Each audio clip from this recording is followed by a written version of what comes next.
आपने देखा बच्चा कैसे रात भर खांस रहा था। हर 5 में से 3 बच्चे सीजनल चेंज की वजह से कफ एंड थ्रोट इरिटेशन का शिकार होते हैं।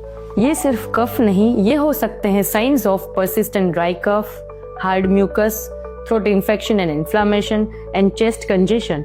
इसीलिए बेबी ऑर्गेनो लाया है कंटुप्राश, एक 100% Ayurvedic non drowsy non addictive cough syrup जो बना है क्लिनिकली प्रूवन हर्ब्स जैसे कि पुष्कर मूल जो लंग्स को सपोर्ट करे एंड ब्रीदिंग इजी बनाए, आंबा हल्दी जो थ्रोट इन्फेक्शन या इन्फ्लेमेशन को नेचुरली रिड्यूस करे, और है सॉफ्ट एसेंशियल ऑयल जो कि बच्चों के लिए टेस्टी एंड फायदेमंद है। तो ऑर्डर करो बेबी ऑर्गेनोज कंटुप्राश।